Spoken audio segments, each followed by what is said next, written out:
What's going on, everybody, and welcome to a brand new episode of the 5280 podcast on the MHRT Network. I am your host, Mundungus Creevy, alongside my co-host, Glenn Hauser, Gage Madrid, and Cameron On-Time Parker. Right. Fashionably late, fellas. Fashionably late. Exactly. So just a little bit of a reminder before we get into all the wonderful stuff we have. The brand new show, Elevation Orange, exclusively on the PSF app, starts next Wednesday at 7. We were going to start this week. We had some technical difficulties. So we are going to start next week, Wednesday at 7 Central Time. So 8, 7, 6, 5. So make sure you download the PSF app and check us out on that every Wednesday at 7. How is everybody doing? Doing well, man. Fantastic. We had a real game the other night. I mean, it wasn't. Right. So we have plenty to talk about. Yeah, plenty to talk about. It ended the same way it would, should we say, like the 2022 season, but we're not going to talk about that because, like, you know, I'm not upset about that. But we actually had a real game, so I guess. So just a quick swing around the NFL before we get into all of the wonderful, wonderful, wonderful stuff. Avatar says, "What's up?" And then Ty says, "Was wondering why the podcast started so late. It was not Cameron. It was me. I had kids. I had open house at school tonight for the kids. So I just spent the last hour like, get the hell down the hallway. Move the hell out of the way for the last hour at the school. So it was me. But then Cam decided not to show up until 30 seconds before the show. Well, the thing is, like, I went off of mountain time. I was like, I went off of, you know, the 7:30 instead of 6:30. So no, you know, I mean, so I just went off of that. But the fact that you were taking responsibility, I'm going to savor this moment. The fact that you're taking the sole responsibility of this, I'm actually going to be savoring that opportunity. So make sure you join us next week when we have a new co-host on the show. It's really might be getting rid of 2 co-hosts. But, Ty, we'll message you the code right now, and we'll bump Cam out. Yeah, you can jump in. Just to swing around the NFL, the Jets signed running back Dalvin Cook. Didn't think it was going to happen, but it did. The Patriots signed Ezekiel Elliott. The Cowboys' Zach Martin ends his holdout. He signs a 2-year deal worth $36 million. The Ravens activated J.K. Dobbins off the physically unable to perform list or play list, whatever it's called. The Saints signed Darrell Williams. The Colts signed safety Ronnie Harrison. And the Bears claim former Falcons linebacker, Michael. I'm going to say Michael. That works. And then the Titans actually worked out Ronald Darby. So it looks like they're interested in Ronald Darby. Good for him, I guess. No, so good for him. Good for him. Okay, good for him. Yeah, good for him. Absolutely. I mean, we got to do the hand thing to get my camera to focus. That's right. Now. That's right. Yeah, it wouldn't be a podcast without that, Gage. Right. No, I'm telling you, never. Just take and the of course, camera my cam's off. not going to focus like this. Focus. Yeah. Just zoom right in on my nostrils there. There you go. And it worked. Look at that. and until it doesn't, but it's all right. Love the Cook signing made so much sense. I guess. Depends. Didn't really. So he's going to be. He's not going to be in camp for at least a week. Apparently, he needs to get into shape. There's a baby going to be born in the next few days, so the Jets aren't going to have him for a little bit more time. Gonna run for some charges. I mean, they got Breece Hall in that backfield, Michael Carter, right? And Breece Hall just happened to come back when Dalvin Cook gets signed. Isn't that amazing? It's a miracle. And then another interesting story about Michael Orr. I'm assuming you guys all remember Michael Orr from The Blind Side. He's filed a petition with allegations that Sean and Leanne Toohey never legally adopted him, and then claims that he was tricked into conservatorship for profit, which basically means he's not making any profit off of that movie, and the Tooheys earned millions from royalties on that movie. So something to keep an eye on. That is, we were all blindsided by that. Oh my! The Blind Side 2, blindsided. The Blind Side 2, Cameron Parker's shop. So, all right. So getting into some Broncos up the creek without an oar. Let's see here. Okay. Broncos signed long snapper Jack Lanher and then cut Elliott Fry, the kicker. He got injured during the preseason game, right, against the Cardinals? Or was it practice after? It might have been yesterday's practice. Because I was going to say, I don't remember him being injured in the game. It's worth noting. So with the move, it still seems like Sean Payton is willing to add some people to the room. So like even with the injury to Fry, it seemed like Payton is willing to bring someone in to compete with Maher. And and clearly we're going to have long snapper news. So, I mean, if you want to overreact, I guess, to, Always. not, in terms of the fact about, maybe the long snapper was the issue in the preseason game, not, the fact that, some of those kickers miss kicks, So. I did find it interesting that they cut Fry, though. Like, because to me, Fry and Maher didn't really separate themselves from each other. Well, right? It was an injury. So he got waived with an injury designation. Yeah. So he's probably going to revert to IR after this. So that's why it had to be him. And Maher actually went out and redeemed himself today. I believe he was perfect on the day, if I'm not mistaken, and made 2 game-winning field goals in move-the-ball situations when the Broncos were down and needed a touchdown or needed a field goal to win the game. And Maher did that. So obviously it's not a real game situation, but he did have a solid day out there for what it's worth today. Yeah, So, Gage, not to correct you, but I guess he missed 2, but they were both over 50. But Okay. he did make a 59-yard. Yeah, field goal today. that was the famous one they reported. I think Okay. it was like within the 2-minute warning or something. Like it was within the last ends of the game or something like that. And he made that 59-yard field goal. Yeah, that was a The really Field, clutch field kick. goals aren't his issue. It's the extra points. He almost missed the extra point the other night, actually. I got to be honest, I feel a little better about that whole fiasco because Matt Prater missed a kick, and you could kind of see there were some turf issues and there were some snapping issues for the Broncos in that game, hence why they went and signed a long snapper. So I want to see the kicking situation in a different game scenario and see if it's a little bit more of a level playing field.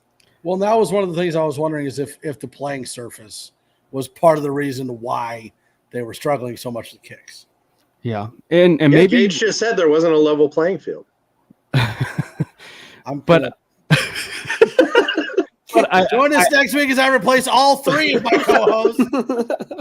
But I think that like the thing for me is like the injury is just an unfortunate situation. But I think that for this, like I think Sean Payton's going to wait until you actually have a credible playing surface, right? Like the Broncos playing service before he actually makes I don't want to say final determination, but the determination of let's actually bring someone in, like, to compete with Brett Maher. And so like if Maher, goes out and, competes at a really high level in high altitude, which is going to be his, his home base, if you will, and he hits, all those kicks, then that's certainly a great sign. But if he makes all those kicks and then he brings someone else in, it still goes to show you that he's not at all thrilled still with the room. So I think he's probably waiting until this preseason game before he makes, like I said, not the final call, but, a call to bring someone in, like a Mason Crosby or even a Robbie Gould, who's, older than dirt now. Brandon McMahon. I do have another situation to keep an eye on as well. New Orleans currently has a kicking competition going on between Will Lutz and an undrafted rookie, Blake Group. And Group's actually impressed in camp, according to various members of Saints media. And Will Lutz kind of had a down year last year, but he's somebody who's obviously familiar with Sean Payton, familiar with Mike Westhoff. So let's say that Blake Group beats out Will Lutz for that kicking job, then Denver could send maybe a late round pick in a couple of years for Will Lutz. That's a possibility if New Orleans elects to move on. That's something I kind of heard through the grapevine at training camp. So keep an eye on that possibly. I'd say even it's not just Lutz, but it would also be Group too. Like, yeah. So I mean, if they don't, if Group doesn't make it, then the Broncos could easily pick him up, and certainly sign him. So, because I think that was actually something that Jeff Duncan mentioned. It wasn't Lutz that he mentioned by name. It was actually Group that he mentioned by name. It's like if Group doesn't make it through, he wouldn't be surprised if Sean Payton took that flyer and actually brought Group into camp. But even with the I don't want to say turmoil, but even with that position being kind of up in the air, I'm still in favor of the Broncos moving on from Brandon McManus. It was definitely time, in my opinion. He was not producing to the level of his ego or his contract. So I know we have a little growing pains or some uncertainty right now, but I think it's I'd rather be in the position we're in right now than to be stuck with McManus for yet another year. 100%, Glenn. I think that I think that was the unfortunate thing when you saw, if you were truly to say overreaction, one of the few, if not many, overreactions that happened in that preseason game was the special teams. And, we really should have kept McManus. And it's like, dude, Gage mentioned it earlier. Prater missed a kick. And, you were dealing with really terrible field conditions. And as you said, you were talking about a kicker, McManus. He was great with Super Bowl 50. He was an unsung, Super Bowl MVP, if you will, for that team, and was great. But he was, let's be honest, he was declining. And he was not the kicker that he was, many years ago. And I mean, he wasn't certainly as consistent for a period of time as Matt Prater, if you will, when he was in a Broncos uniform, but he was good. But, as he was declining, it got bad, and his ego got in his way. Let's be honest, interacting with a lot of, people on social media, making it seem like, he was not the problem, and kind of subtly throwing his long snappers and the placeholders under the bus, So, I mean, like he did that. Like, so, I mean, like, so anybody that certainly says, man, Brandon McManus, we missed you, but like, that's the unfortunate thing is like, there was a reason they moved on from him, and especially for that contract. Yeah. And he was a bottom 5 kicker, bottom 8 kicker last year. And not only that, but he was one of the highest paid kickers last year. Mm-hmm. I mean, you look, the unfortunate thing about Brett Maher is like, he's remembered for that one game where he missed all of those extra points. Mm-hmm. But throughout the year, he was not a bad kicker. He was like 90%. He was money. He was like ranked way above Brandon McManus. Yeah. And I think that's the same thing with the kicker that had the double doink with Chicago. What's his name? Cody Parkey. Cody Parkey. Like, it's not that he was a bad kicker. He had a bad game, and that's the only thing people remember him for. Mm-hmm. Some people don't even remember him. Mm-hmm. But, Peyton actually said that Maher is over 90% right now in camp. So I think we're getting a little too. Right. Yep. I think we need to pump the brakes a little bit. Oh, yeah. So let's get into this Broncos-Cardinals game. I think the biggest thing we need to talk about is not everything was great, not everything was good, but the worst of everything. Good Lord, the offensive line. My God. So bad. Like, there were people just roasting Russell Wilson. It's like, now, wait a minute. He had no protection. He got hit 7 times. Yeah, in 4 possessions. Yeah, I mean, what was it? Warren Sharp, and Warren Sharp. Granted, he's been posting a lot of bad Wilson propaganda on Twitter, but one of the stats that he tweeted, it was like on Monday, or I think it was on Monday, but I forget when it was, but he tweeted about who was the most pressured quarterback. In the preseason, Russell Wilson came at number 1, and Jarrett Stidham wasn't even that far behind either. So, like, as bad as Stidham was, like, Russell Wilson was also that number 1, quarterback to get pressured. I think it was like 64% as far as the pressure rate, which is actually absurd. And so, but what is interesting and what catches your eye is that despite having, the offensive line issues that we saw, the one guy, if you will, that you could actually say that was the positive about anybody on that offensive line was was Cushenberry, the weakest link of that entire offensive line. Cush actually looked great. And so he actually looked good. And, I actually will say, I don't think Powers was actually as bad. He had a really bad rep on the batted pass. And I think a lot of people gave Wilson a bad rep on that batted pass. And I think people forgot, he was Ben Powers and, he didn't get that leverage that he needed to, and then obviously it's Bowles. I mean, and I don't want to overreact too much for Garrett Bowles, because he is coming off of that injury, and you want to make sure that he's, playing at the high level. But boy, man, when you get beat by truly like no-name players, and I hate to say it like that, but like no-name players with the Cardinals and the Cardinals defense, it will make your the hair crawl, I mean, like for you, because it's bad. And so for the Broncos, they need to make sure that they can get that offensive line. Now, I think the depth I thought was the Illinois tackle, Pawlowski. I actually thought he played well. He was one of the bright spots, for that offensive line. But yeah, the offensive line in general they didn't flunk, but they were close. Sean Payton was pretty candid about it too in his interview on Monday.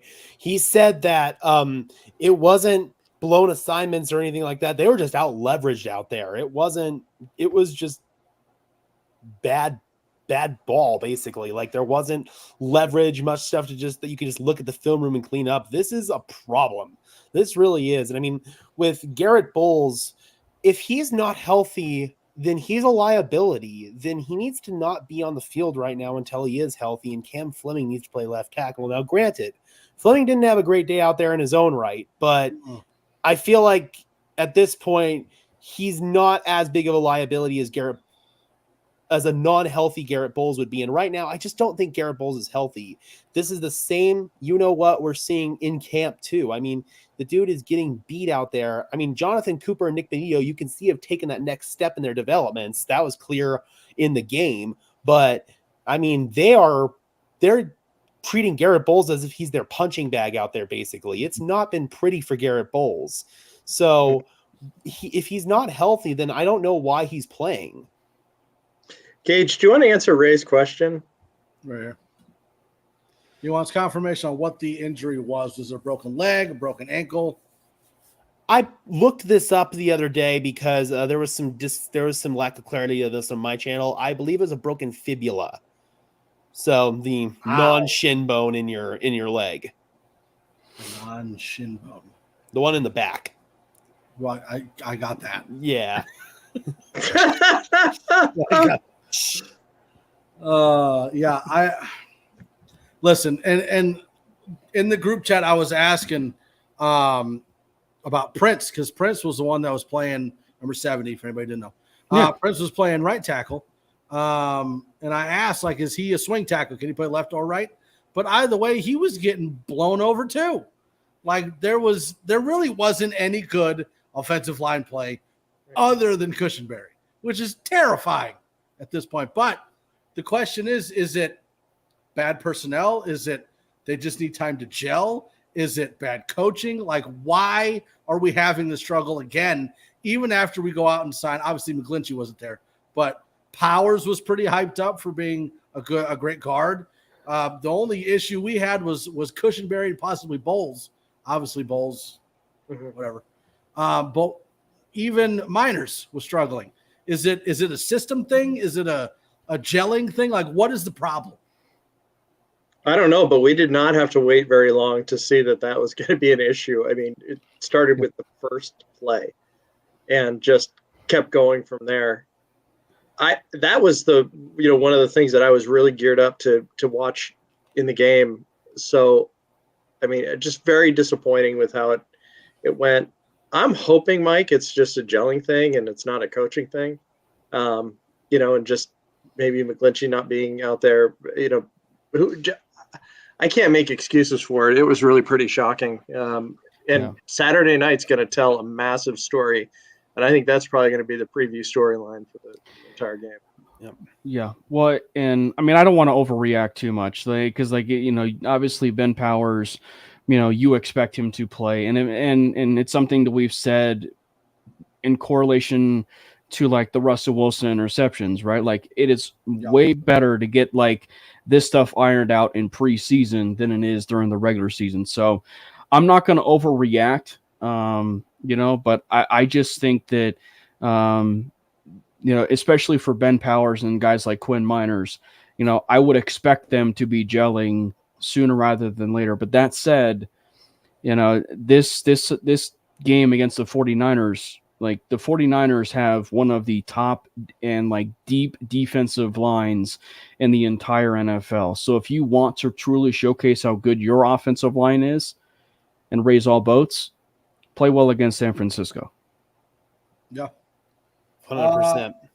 So going into some good parts of the game, like, again, a lot of people were blasting Russell Wilson, but I thought he looked pretty good. Mm-hmm. Yeah. It looked like he had some better footwork. It looked like his accuracy was more on point, better zip on the throws. He didn't really have any issues reading the coverage, figuring out where to go with the ball, which was a lot of stuff that he struggled with last year. And I love that he went back to Jerry Jeudy after the drop for the touchdown on that fourth down play. That was a great way for the starters to finish up their stint in the game. But it also, helped Russ's stat line look a little bit better. But a couple things in regards to Russ. NFL Radio was at the Broncos training camp today, and they had an incredible lineup of interviews. They had Sean Payton, they had George Payton, they had Russ, they had Simmons and Surtain. But one of the things that Sean Payton actually said was that Russ is down 12 to 15 pounds over last year. He looks really, really good. His amount of work when his day starts and ends, his attention to detail, you can see it in the movement, and he feels better. He feels much better. He loves the up-tempo offense and fast offense that Peyton is having. And the reason why I'm mentioning some of these things is because I think we're going to see Russ really scrambling around a lot more. Sean Payton said that he had 5 years of study of every Seattle touchdown pass that Russ had thrown, and 40% of them were off schedule. So if that's a precursor for what we can expect this year, I mean, it's going to be an entirely different offense than we saw last, and these receivers are truly going to love it. Well, and I think that if that's something we've even touched on in previous episodes, is like that is one of the things that has made Wilson so special, is his ability to be off script and throw, on the run and, get his players in the best position. I think that one of the plays, and, it wasn't off script by any means, but, if you actually look at the Jerry Jeudy play, and this was a great breakdown by none other than the GOAT, Tim Jenkins. And if you guys want to go out and check his channel, go do so at All Things QB and Jenkins Elite. Like, it was fantastic. Like, even he was not the biggest fan of the Jeudy drop, but if you actually go out and look at it, Jeudy was actually getting ready to run a certain route, but he saw what Russ was doing in terms of rolling out to his right and recorrected his route in order to get open, and unfortunately couldn't corral, and probably was going to go in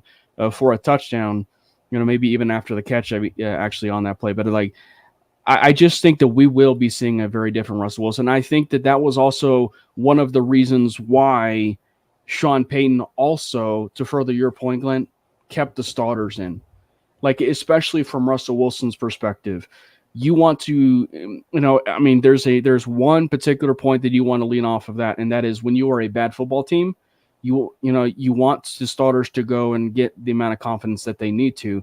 But from a Russell Wilson perspective, in order for him to gel with those wide receivers who we knew were not on the same page, guys like Cortland Sutton, Jerry Jeudy, he at times was on the same page with at the tail end of last season, but Cortland Sutton, he was never really on the same page with, and so like when you can keep them in at that point in time, and then you get a drop with Jerry Jeudy, and then after that drop, Russ pats him on the back, literally right after that play, and Russ even said it in his presser. we'll get you next time. And then the following play, Sean Payton made the courageous decision to go for it on that 4th and 7. And stupidly, Arizona decided to do a 0 blitz, but Judy just destroyed and, sent his DB to the shadow realm, and the rest was history. But yeah, that's my monologue. But like it's we are definitely going to be seeing a different Russ though, and we've all been on record saying that. The defender was literally touching his toes, man, when Judy was done with him. It was insane. It was like he was doing his stretches out there pregame, man. It was hilarious. Judy put that guy in a blender. But man, Arizona, they lit us up with cover 0 a few times in that game, and Denver finally found an answer for it in that game. And it wasn't just Russ that got lit up with cover 0. Danucci got it a couple of times. Stidham got it at least once that I saw. So that was something that Arizona was not afraid to pull out of their bag of tricks, and Denver answered it on that touchdown to Jerry Jeudy. When you think about some of these improvised plays or some of these plays where the quarterback is extending it, and where the successful teams have really thrived in those situations is that the quarterback and the receivers are spending a lot of time throwing the ball to each other and learning every bit of nuance about one another. Julian Edelman on the Kelsey Brothers podcast, it was one of the best podcasts I've ever listened to, by the way. But he talking about the trust that he built with Tom Brady, and when Brady would instruct him that if a play was being extended, just do whatever, and that it's almost the equivalent of playing with like a joker, that you have to be ready for a pass at any point. The NFL radio guys, it was a fun 2 hours to listen to, but they were saying that Russ probably threw over 150 passes from the time he went on the field to the time he left. There's just so much practice going on. And one final story about, when Peyton was telling Russ that he looked at the 5 years of touchdowns, Russ said, well, what did you think? He goes, that Tyler Lockett is completely underpaid. So, and I approve of this. Yeah. So I'm excited. I think with this offense, with his leaner appearance, just a fresh start, an adult in the room. I drink the Kool-Aid quite a bit, but I'm having an extra helping this year. So here's question I pose to you. Do you think Peyton watched that tape and then drafted Marvin Mims with the idea maybe this could be the Tyler Lockett for Russell Wilson? I mean, we've had that conversation, in terms of like with Marvin Mims. I compared Mims a little bit to like the Brandon Lloyd and basically the Brandons. So Brandon Lloyd and Brandon Cooks, who was formerly of Sean Payton. But like, I don't think the Tyler Lockett comparison is even far off. And I think that if you're looking at it, you're talking about a guy that had a ridiculous catch radius, but also was willing and, to be a rather elite route runner. And that was Tyler Lockett, coming from K-State, and so I think that when he got to the NFL and he had Russ just had this uncanny ability with Lockett to hit it in the spot where only Lockett could get it. And that was the beautiful thing. And when you have that kind of chemistry with guys like a Jerry Jeudy or even a Marvin Mims coming into this league, we've not really seen it in game action. We've seen some practice clips and stuff like that with Mims, but so it does make you wonder if Mims is going to sort of fill a Lockett role, which, I mean, seems a little bit too much, right? Because it's, you don't want to expect too much out of a rookie, but like, you do wonder about that Lockett role. Gage, that's something to really pay attention to. The first few games of the season, that will probably be fairly evident if the plays are mirror images of what Lockett was doing with Russ in the Pacific Northwest. I will also say that right now Marvin Mims feels like he's going to be a little bit more of a situational player. Brandon Johnson right now figures to be the Broncos' main slot guy. When he gets healthy, he kind of feels like he's wrapped up that role. But again, Sean Payton's going to mix up his personnel groupings with wide receiver. That I'm not sure about. I'm not sure. dealt with a couple of hamstring injuries this offseason, so maybe it's a re-aggravation of the hammy. That's my best guess. Yeah. I'd say that's the hammy. Because I was going to say, like, we didn't even really see him on kick return, punt return. That was mostly Montreal, Washington. Who did well, by the way. Yeah. He did. But there's two things that I want to bring up before we go into, like, players that we liked during the game. And, Gage, you brought up the other quarterbacks, DiNucci and Stidham. And then I kind of want to lump the defensive line or the pass rush into that because they kind of deal with each other. I know that Stidham signed a good contract for a backup quarterback, but I'm sorry, DiNucci outplayed him by a lot. Yeah, no, and I know I was in the group chat and I said it was a little overreaction in the sense of like with what you were going after, but you're not wrong. Like you're not wrong. DiNucci played better than Stidham. Like you're not wrong. I just think that and this goes for like any Bronco fan that is already clamoring that DiNucci should, be the quarterback too. It's way too early for that. I think if you were ever to see something like that happen, it would ultimately have to be like the backup version, to use Russell Wilson as an example. It would have to be the backup version with what you saw with Russell Wilson and Matt Flynn. Like DiNucci would have to do a lot of things different, in order for like the coaching staff to truly move on from a guy like Jarrett Stidham, especially given his contract. And also too, like this is not the first time that Broncos country or anybody else has been falling in love with a backup quarterback. You don't need to look no further than Slaughterhouse and Kyle Sloter, and that never even materialized. So, so we just need to be a little bit careful at times. Like, again, like you aren't wrong. DiNucci played well, but. Yeah. And Gage, before you get to your point, like obviously the only issue I've had so far with any of the quarterbacks is when people are coming out with stories like, here's how Stidham can take over the starting quarterback role. I'm sorry, that's not going to happen. Like Russell Wilson is you're quoting, but like if we're and again, like I don't know what the coaches are seeing during practice. I don't know how well Stidham is playing in practice. I'm not there. I don't see all the practices. But if you're going by game day, and again, DiNucci versus like a third string, maybe that had something to do with it. But if you're going by gameplay, you would at least think that there would be a conversation of, hey, I think DiNucci needs to move up. So I'm actually going to disagree a little bit with Cam here, respectfully. No, you don't have to be respectful. Cam. Disrespect all the way. With all due respect. But Cam, with all due disrespect. With all due disrespect, Cam. No, with all due respect, though, seriously. This is based on my observations from camp. Again, I'm not out there, obviously, during closed practices that only media can see. I'm just out there during the open ones. I have yet to see a day where Stidham has outplayed DiNucci. This is camp. This is the game. Jarrett Stidham, I want him to do well. When we signed him, I thought it was a really strong move, but I have not seen the positive things on tape that I saw with Jarrett Stidham in the Raiders, especially accuracy on outbreaking routes. Jarrett Stidham really struggles to hit a 5-yard out route, a 10-yard sail route.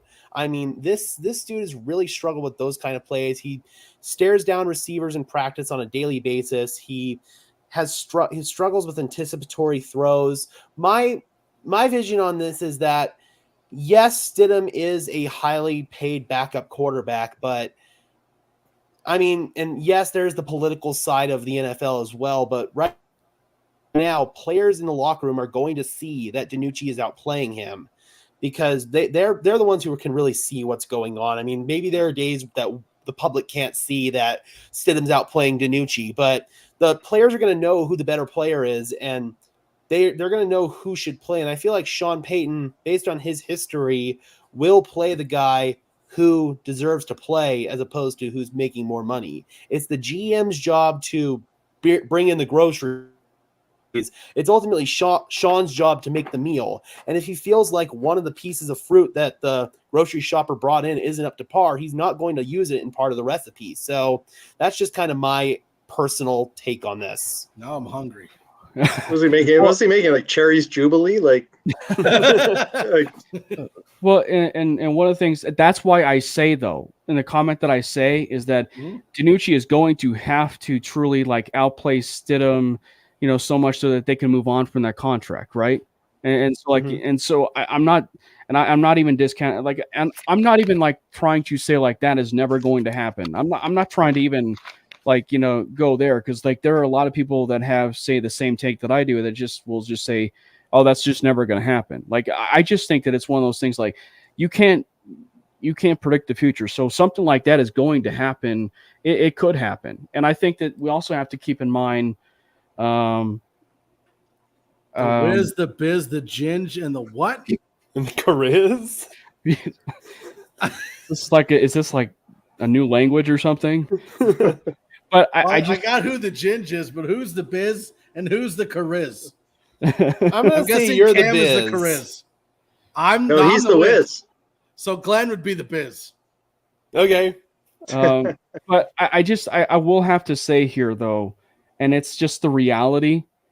We're talking about a quarterback in Ben DiNucci who has touched the XFL, and we're talking about a quarterback that also shined in preseason with the Cowboys and could never land with the Cowboys. Okay. So, I mean, like, we're talking about a QB that is just, unfortunately, with where he's at, he just can't further his career. Now, Sean Payton is the right coach to work with him to get him to where he needs to be. There's no question about that. But I just think that, like, we just need to see him stack days, right? We said it with Russell Wilson, but like we need him to have him stack days and numerous days, in order for him to truly move that needle for them to move on from Jarrett Stidham. Yeah. So kind of looking at the other side of the ball with the defensive line, I think we were all going into this preseason with the notion that there's going to be a massive pass rush for the Broncos. We have all these pass rushers that can rush the quarterback. I didn't really see a lot of pressure on the quarterback. There were some good plays by Benito. Elijah Garcia got in there and made some good plays. But other than that, I didn't really see any pass rush on Arizona's quarterbacks. And I wasn't expecting that. Knock it off. Knock it off. I'm sorry. Cat fight. Ooh. Maybe we should stream that $5 a second. But yeah, I was kind of shocked that we didn't have the pass rush that we thought we were going to. George Payton today actually said in an interview that Nick Benito may be the best pure pass rusher the Broncos have on their roster right now. Maybe. And I don't know if it was George Payton or who said it, but I was listening to the preseason coverage, like, for 9 News before the game. And it may have been Peyton. And I think it was Peyton. And he said that Nick Benito was the most improved player of the entire roster, which that's quite a statement. Like, because like there are a lot of players that are going to be coming off of, injury or even, people that just really needed to step up. And for him to say Nick Benito, that was, crazy for him to make that kind of, statement. So, I think that it was pretty obvious. I will say though, I think the defensive line and pass rush actually played pretty well. The one thing I thought was a little bit glaring, and again, I'm not going to overreact on it, but like, I thought it was a little bit interesting that Zach Allen didn't get enough pressure that I thought he would. Yeah. Mm-hmm. And, and so that was a little bit disappointing, but yeah, Garcia played well. I thought Cooper even played great. Benito played pretty well. Obviously Gregory did well, in the small sample size that we saw from him. You even saw some stuff with J.O. Skinner coming into the box and, contributing and, in terms of rushing to the quarterback. So I actually thought they did pretty well, all things considered. Alex Singleton had a couple of TFLs early in the game, and you could see how fired up he was after that. I mean, this dude just loves to play football, man. Mm-hmm. He does. Mike Kliss put out a tweet about K'Wan Williams a couple hours ago because he obviously didn't play. And it doesn't look like he's going to play in any of the preseason games. He said top nickelback K'Wan Williams, who's been out the past week or so, recently received a second medical opinion on his injured ankle per source. Further treatment and rehab recommended, but goal is to be ready to play September 10th in opener versus the Raiders. Okay. So we are not going to see him. And that was one of the questions I had in the group chat. It wasn't that I was criticizing Bassie. I just wasn't expecting to see him out that early. I didn't know K'Wan Williams was out. There was a tone to it. Bassie plays. Shut up. Bassie, I thought, played pretty well. He did. He did great.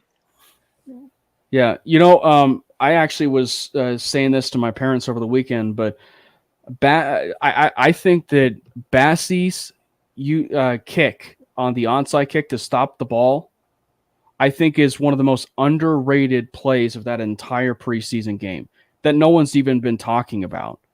And if there's something that you truly, and we said it, we see so often with the clip of Terrell Davis, right, making that huge hit, and then that's what became him famous. That's the kind of play that will make that's the play that will make you really well known with Sean Payton as far as the details. Like truly, and so for Bassie to make that kind of play, it was great. And I thought that Jaquan McMillan, the two corners, McMillan and Bassie, played really well.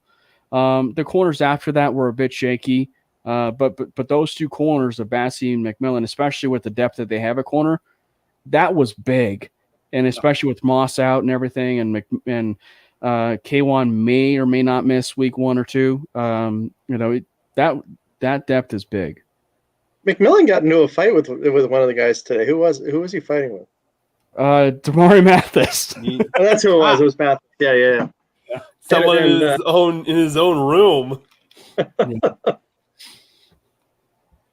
Yeah. Sorry. So one of the things that outside of the outside linebackers and the edge was the same concern really Rich's comment. Yeah. The same concern that I had last year, where there wasn't really any interior defensive line pressure. Like last year, we had DJ Jones. Didn't really get a lot of pressure from DJ Jones. We got some from Mike Purcell, but we didn't really get any interior defensive line pressure. And I felt like the Cardinals were able to run where they wanted. Did Purcell even play? I don't think he did. No, he didn't play. Okay. I think he's still on PUP, isn't he? DJ Jones even play? Oh, yeah. Yeah. He's on PUP, but he's walking around in his Air Jordans. Speaking of which, Coach got an Air Jordan contract. Did you see that? What I was going to say, apparently, if you look at the picture that Purcell had, it was actually John that caught it, because of course John caught it. 1, it's Purcell, and 2, of course John caught it. But like if you go look at the picture that he quote tweeted, you actually see Sean Payton like glaring at those Air Jordans, like, bro, can I have a pair? Yeah, and going with what Glenn said, so Sean Payton was the first coach to have an exclusive deal with Nike, NFL coach, to have an exclusive deal with Nike. But I believe he's going to have his own Bronco themed. Yeah, Bronco themed kind of outfits or whatever you call them on the sidelines. And shoes too, not even the shoes that are not going to be produced for the general public too. They're going to be exclusives. And you also hear the continuing part of it is he also wants to wrap Pat Surtain into this as well. Yep. So that's that. Yeah, that's Nike visors. Did you guys see that Jalen Hurts just signed a massive deal with Jordan, man? Good for him. I didn't see that either. No. The guy's great. I mean, but Peyton's. So apparently Christian Parker's got like 300 pairs of Jordans. But Peyton said, you're no longer president of the club. You're now vice president. I'm president. Yeah. And CP's like, I'm not ready to relinquish this quite yet. But yeah.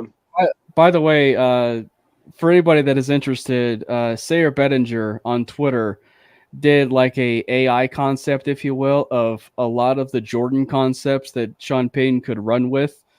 So if you guys are very much into like the Air Jordan, I'll just say costume design, shoe design, for like Air Jordan, right?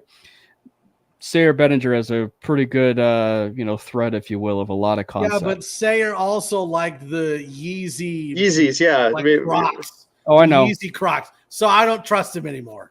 I know. I give him crap all the time about it. Like, it was awful. It was awful. They're so bad. But one thing I did want to bring up, Wanna Beast, leave a like real quick. That is, and I don't ask this a lot, but that is the best way you can support the network, supporting the show, is to leave a like. So make sure you hit that like button. Right. Another one of the players that I thought had a really good game, Jaleel McLaughlin. With a G. Love Jaleel McLaughlin. Yeah, with an extra G in there. Apparently it's silent. Jaleel McLaughlin, I thought had a fantastic day, and that was after we saw Samaje Perine start to pick things up. He started off kind of slow, but then he just started mowing people over. It was awesome. Yeah. McLaughlin, his attitude is just so cool too. So he has his jersey misspelled. There's a G in front of the L. And he was asked about it, and he goes, well, it's fine. That's the way it's pronounced, so I have no problem with it. It's cool. That's the way it's pronounced. He's like, maybe they'll fix it for next game. Maybe not. I don't know. I don't care. It's just the phonetics. He's a humble dude, man. He's just so cool. But he was the offensive player that I was most looking forward to see. And I was happy he finally got in there late in the game and was able to score that touchdown. I want this kid to make the team so bad. Yep. He just finds the tiniest little crease. He's gone, man. That is the one takeaway. Whatever Sean Payton talks about him, between the difference between he and Tyler Beatty, that's the one thing that always stands out to me when he talks about McLaughlin is, is like, and also like that's the mark of a really good back. Like that, like he can definitely hit the biggest hole, but like that smallest little sliver of an opportunity, Jaleel McFlyin is going to be like torching defenders and being a home run hitter, like for the Broncos, if he can be able to make the team. So Jaleel McFlyin, is going to be quite the back for the Broncos. He had a play today in camp, man, where he just made Drew Sanders look silly. He bounced to the outside and then hit Sanders with like this little heady spin move, and Drew just looked at him like, what the fuck, man? Like he was just defeated. I mean, dude, that was just a look on Drew's face, man. But Jaleel McLaughlin, he is so shifty, so quick, so explosive. He's got reliable, strong hands. This cat, he had a really good rep in pass protection, actually. I believe it was JL Skinner, I want to say, that blitzed downfield at the safety position, and it's notable. I was going to say, and that's notable for anybody that's keeping that's notable. Absolutely. I mean, this cat picked up a blitz from the safety really, really well and gave Ben DiNucci time to hit a throw up the seam. It was really, really a nice rep from him. I think McLaughlin and Beatty are both going to make the 53. I think that my hunch is that the team is very concerned. What's that? You think they'll carry 4? Mm-hmm. Yeah. That's just my feeling, because you got to look and think that if either one of those guys was put out in the atmosphere, they would get snatched up so quickly, especially McLaughlin, I think. But so that's just a vibe. I don't know where that extra man is going to come from, because they're obviously going to keep the fullback as well. So this 53 is going to be really interesting.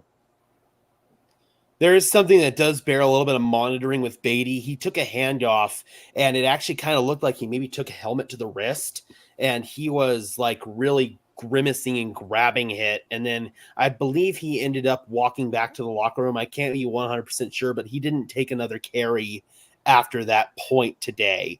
And he was in quite a bit of pain. So hopefully it's just a sprained wrist or something like that. But that's something that hasn't really come out of Valley yet, so keep an eye on that with Tyler Beatty, perhaps. Yeah, and you have PJ Locke news too, right? Yeah, Gage from today. What's that?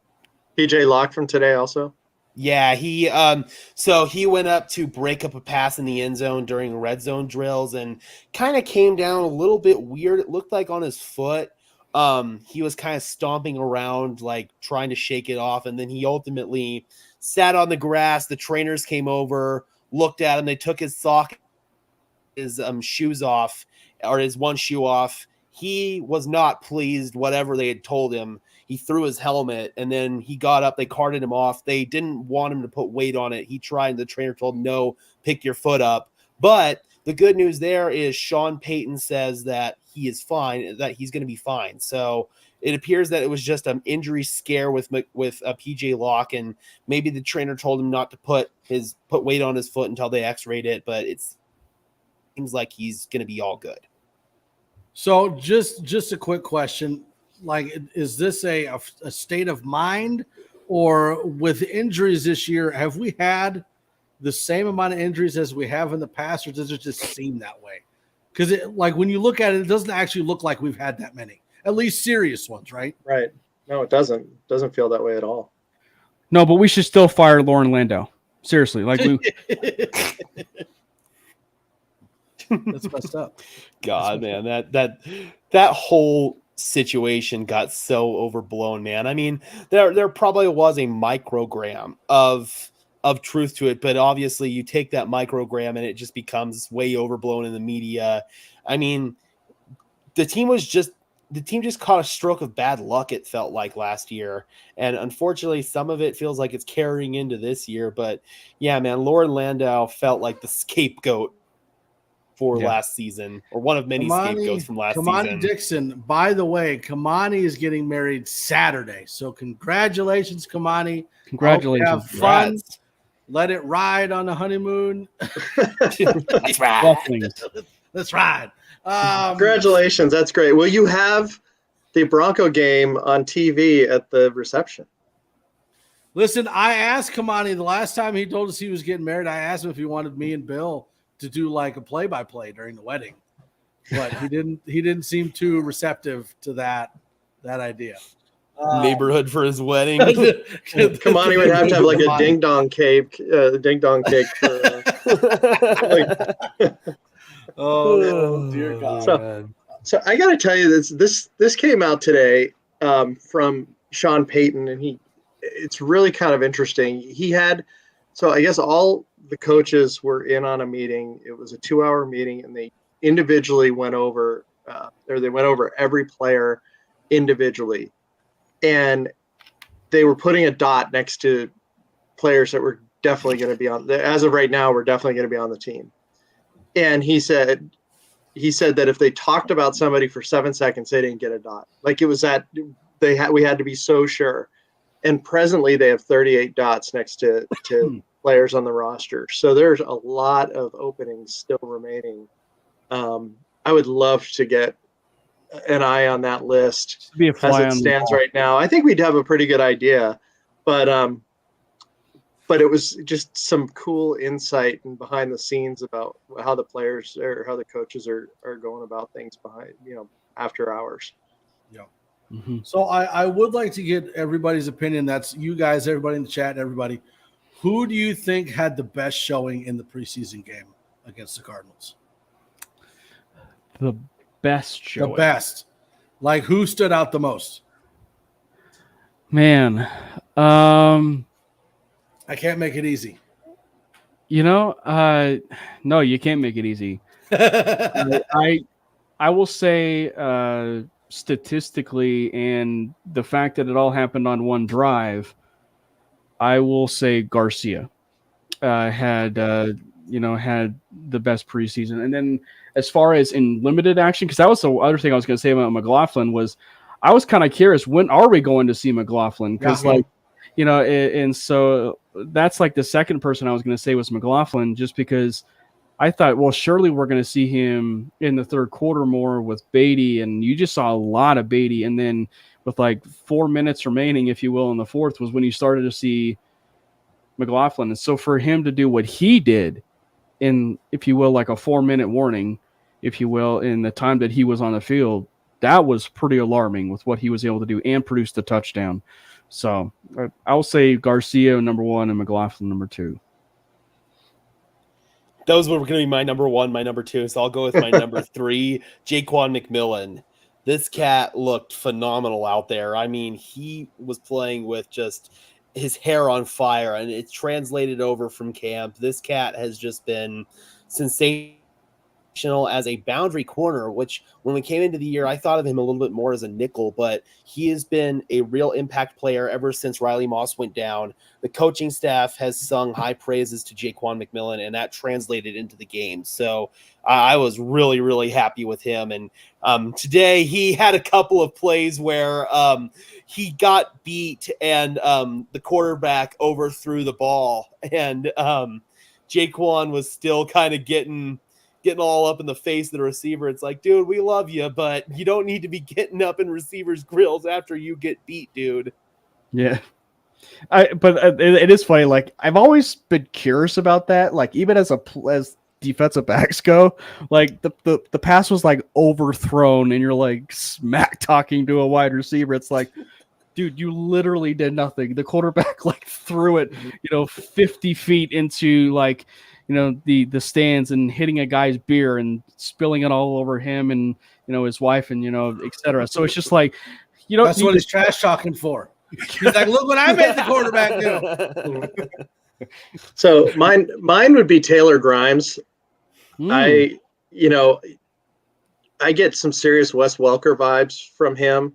And he not only made some nice catches, he also broke up a pass that could have easily been intercepted. He's a fun player to watch. So I hope he gets a little bit more playing time, but Taylor Grimes is my pick. I'm going to be the odd man out, and I'm going to say that this player was thought of as the worst person on the team at this position, and he should be replaced. But now nobody is saying that because he's the best offensive lineman we got in Lloyd Cushenberry. Like, the turnaround that this guy had just in one preseason game. Like, everybody's talking about how he held down the line. And last year we're trying to get him cut or traded or released or replaced, something. Just get him out of there. And now we're not having that conversation. It is interesting too. Like, the offensive line in general played terrible. But it's funny, if you actually look at the position groups, and not just Cushenberry, the position groups that played the best, it wasn't just Lloyd Cushenberry. Wattenberg actually played pretty well. And that 7th round draft pick from Oregon that everybody has been hyping up so much actually played pretty well. So those 3 centers actually played pretty well. What's hilarious about this is anybody who has watched my channel knows that I have consistently punched on Lloyd Cushenberry and Luke Wattenberg, and now I have to eat my words on both of them. Same here. Just don't mention them for a couple of days because maybe they'll suck on Saturday. Who knows? Oh, yeah. We're not going to talk anymore about Cushenberry. So, Mike, one more thing. If I think we'd be remiss if we didn't mention the fact that the senior Hall of Fame committee for contributors met today, voted today. There were 12 finalists, 2 of which were former Bronco coaches, Mike Shanahan and Dan Reeves. The vote has been cast and will be announced tomorrow. So I know it's after the fact, but best of luck to Mike Shanahan that he finally gets the nod. That doesn't guarantee that he's going to be elected to the Hall of Fame. That just means that he's a finalist and gets voted on. But generally, they don't get this far and go pick the one out of the 12. And then they get shot down by the final voters right at Super Bowl time. I can't think of a situation where that's ever happened. There's no reason why Mike Shanahan should not be in the Hall of Fame. Well, that's the one thing I was going to say. It's the same thing with Gradishar. Sorry, Cam. It's the same thing with Gradishar. There's no reason why he should be in either. Yeah, and so he was signing autographs at camp today. Gradishar? He was, yeah. He hasn't actually done the signing autographs at camp for a while, if I'm not mistaken. Like, it seems like he's not done that in quite a bit. But one thing I was going to say was Kliss. He didn't say Shanahan is getting in, but he said that he would be surprised if Shanahan or Reeves was not, chosen, if you will. So he'd be surprised. And also, I know Glenn saw it, but Shanahan also got national publicity from a guy who used to work for NFL Network. He's got some Boston ties. Albert Breer posted an article on SI talking about, Mike Shanahan, and what sort of, in terms of endorsement do you even need other than Sean Payton as well, who also has ties to Mike Shanahan, other than the fact that, like, when you are using his schemes, that in and of itself makes you a Hall of Famer. Aside from the resume in terms of like the Super Bowls and everything. So he absolutely deserves it. Hopefully he gets in, and hopefully the string of positivity between Kliss and Breer are positive vibes that maybe the time is coming that Shanahan is finally getting that nod. Yeah, that Breer article is really worth reading, because the fun facts that he has about the number of coaches presently running the Shanahan offense is just astounding. I mean, he hasn't been in the league in some time, but his influence still rolls. There have been 5 coaches that have won back-to-back Super Bowls. 4 of them are in the Hall of Fame, and he's not.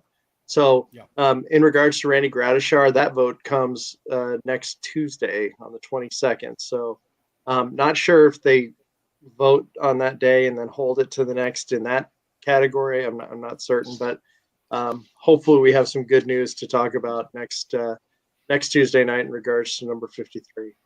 Yeah, and listen, I don't take anything away from anybody. I don't think anybody doesn't deserve it, right? Like, everybody who's in the Hall of Fame earned their spot in the Hall of Fame. But I'm sorry, Zach Thomas should not have gone in before Randy Gradishar. I'm sorry. Like, Randy Gradishar should have gone in first. Jerry Jones shouldn't have gone in before Pat Bowlen. Yeah, right. You almost scared me a little bit there, Mike. I was like, no, it's like, again, everybody has earned their spot in the Hall of Fame. I'm not taking that away. Like, he should be in the Hall of Fame, but he should not be in if Randy Gradishar is not, is what I'm saying. Right. Yeah. Yep. Anything else anybody wants to cover, or did we cover it all? Anybody in the chat want to chat about something? Anything? Did we miss anything? We missed everything. I mean, aside from, do you want to talk about just a quick little thing in terms of this next game against the 49ers? Go ahead. Yeah, sure. What are you guys excited about? Okay. Well, okay. So there was a few starters that did not play against the Cardinals. Like, we didn't see Pat Surtain. We didn't see Javonte Williams. Those guys are going to be in there. At least from what Peyton said, those guys are going to be playing against the Niners. So I am excited to see the 1-2 punch of P. Ryan and Williams. I'm excited to see how that works. And I want to see if McLaughlin gets more carries. Okay. I want to see if the offensive line can have a more respectable performance out there against a much more formidable opponent in that 49ers vaunted defensive line. Obviously, right now, Nick Bosa, he's holding out, so he might not be there, probably isn't going to be there, but still have Eric Armstead in that interior. I mean, they've still got plenty of pieces on that interior defensive line. Oh, yes, they did sign a wide receiver this morning. JJ Koski. Yeah. Former Rams guy. So he's primarily like a return guy. He hasn't got a ball in a regular season game.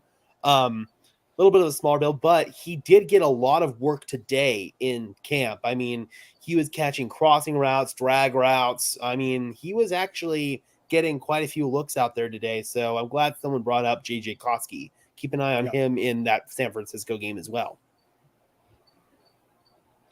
Kamani wants to know if you'd have the starters play a whole quarter. They just played like almost the whole half last game. Well, yeah, I think they're going to get the whole first half. I think they're going to get the first half. I think, actually, it's my dad and I talked about this, but I think Sean Payton may be operating kind of like the old school way. Like, you know how like the second preseason game is where you typically see your starters play a vast majority of the game.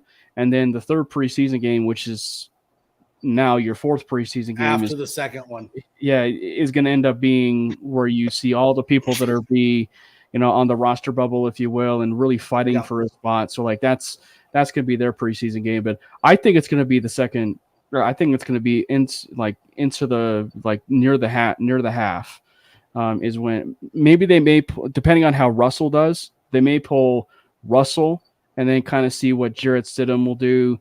Maybe to get him some confidence, in terms of what he had last week. So to see some starters, stay out there with Stidham and kind of see what he does, like in terms of maybe some of the wide receivers and, stuff like that.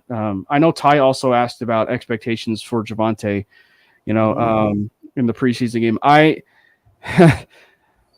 Selfishly, I want one snap because I feel like in order for him to get in game shape, you need at least like 10 to 15 snaps for him just to kind of see what he can do realistically. And so, I will say that, what I'm looking forward to, obviously, number one is get out of here with a full bill of health. I know Nick Bonito got banged up even after the preseason game. So, but yeah, I think that for me, I want to see what the defensive line and the particularly are going to be able to do. Guys that didn't perform, guys like Zach Allen and some others. Yeah. Like Gage said, I'm looking forward to seeing how the offensive line bounces back. I'm really looking forward to seeing Javonte get tackled that first time and pop back up. He's going to have so much juice when he lifts himself off the ground. I'm really looking forward to that. And just kind of seeing this team put things together and give us a clear view of what to expect for the regular season. Even though we lost the first game, I think there's some good things to take away from it. So we can build upon that against a better opponent, a much better opponent. Yeah. And hopefully our big ticket free agents perform a little bit better in this game than they did in the first one. Yeah, and this one kind of also carries into the offense. I got one more. Hopefully Russell Wilson is able to build on his relatively positive performance in Arizona. I thought he played pretty well out there. So let's hope that he can maybe stack another positive preseason game out there. Kim? I was going to say one thing I was going to add too that we didn't get a chance to talk about that I thought was a underrated takeaway was, and this is from like the starters perspective, was at the end of the first half, there were only 2 penalties. That's it. Yeah. And so in terms of the discipline and the discipline that Sean Payton is trying to enforce, that is something that I also would love to see continue in this preseason. So keep the discipline, limit the penalties as much as you can, and continue to get the play in. Clock management as well was really solid in that game. I mean, Sean Payton called a timeout in order to give the offense a chance to go down and do like a 1-minute drill before the end of the first half. Like I was also really impressed with his clock management. Mm-hmm. So, and how many times? Oh, go ahead, Mike. No, go ahead. I was going to say, how many times have we seen Payton talk about, or heard Payton talk about, getting the play in fast, getting to the line fast, being able to dissect what's happening, giving yourself an opportunity to audible if necessary. And, that is a 180 degrees from what we experienced last year. So to Gage's point about the clock management and just getting and the tempo, you see, that's kind of the word of the camp so far. Just building off of that and watching these players being able to capitalize on being at the line a lot sooner than they were last year. So here's the question for you. Would you rather, if you had to pick between one or the other, would you rather have the Garrett Bowles that gets a penalty every couple plays or the Garrett Bowles that gets burned every couple plays? Well, depends on what the pass rusher who's burning Bowles results in.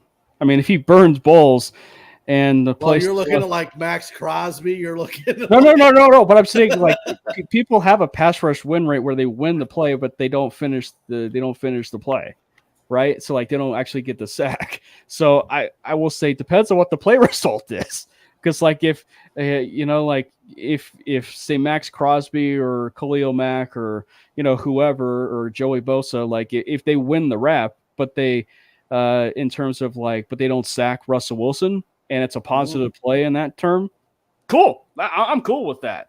Like, so, I mean, like, sure, I will probably rather take, that versus a penalty, which is, like a 30-yard run, Mine. a 30-run yard by Jaleel McLaughlin, and it gets held back by a hole due to Garrett Bowles. Yep.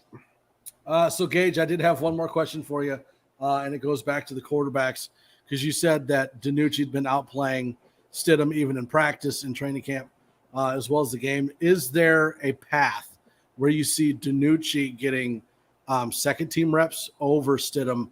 Do we see DiNucci possibly even in the second preseason game against the Niners taking reps with the seconds instead of the thirds? I don't think it's as unrealistic as it sounds. I think that DiNucci could see some final snaps, like maybe in the third quarter of that game, early in the fourth quarter with the twos. He'll get most of his work with the threes still. But I feel like if DiNucci in this game once again outperforms Jarrett Stidham, and probably in that third game, Jarrett Stidham will start, Ben DiNucci will probably get the second half. If this same storyline continues to transpire, then I feel like there needs to be heavy consideration for Ben DiNucci to see those second team reps over Jarrett Stidham. I mean, and look, Jarrett Stidham, I understand the financial ramifications of it, and you can still keep him on this roster. I mean, with a new third quarterback role, Stidham would still be a very valuable piece of this roster. But if DiNucci is the better player, I feel like with the new culture that Sean Payton's trying to implement of, I don't give a damn how you got here, it's what you do when you get here. I feel like a prime example of that would be Ben DiNucci outplaying the highly paid backup quarterback. Now, Gage, correct me if I'm wrong, but I think, as somebody that's been out there every day, doesn't Peyton run his training camp a little bit unusual in that all of the quarterbacks are getting the same number of reps? I gotta be honest, I have not counted snaps, so that's something I'm gonna have to pay attention to. God, what are you even doing out there? I think they do have. I think they're equal in training camp, and then once the season starts, Russ will get all of them. Right. That's something I'm actually going to have to probably pay attention to at camp now tomorrow. Thank you, Glenn. You're just making your life a little bit more difficult. Pull out your book of notes, Gage, and then in the fine print, make sure you jot that down. Actually, I could probably go count it on my notes. That would be a good way to count it. Actually, yeah. All right. Any other topics we need to cover? Anything else you want to talk about? Anybody in the chat? Anything you got questions on? Go ahead and get them in. We've got about 15 seconds before I shut this son of a bitch down. We want to thank everybody that joined us in the chat. We appreciate every single one of you. You make it fun. You make it entertaining. You make it interesting. So thank you so much for that. Make sure you check out all of the shows on the network. We got shows Monday, Tuesday, Wednesday, Thursday, Friday, and then we've got the game day show, The Neighborhood, that covers the Broncos games. Also, make sure that you are checking out the PSF app for the new show that we're going to do starting next Wednesday called Elevation Orange. You also can catch myself and crazy-ass Bill over on the PSF app on game days, doing some game day shows for them as well. So check that out. Stop baking in the sun. There you go. But again, we appreciate all of you. We love the Broncos. We love Broncos country. And we will see you guys later. Peace. Even when you feel low, you can still go. Even when you feel slow, you can still go. Even when there's no hope, you can still go. I never answer to no, man, I still go. Go.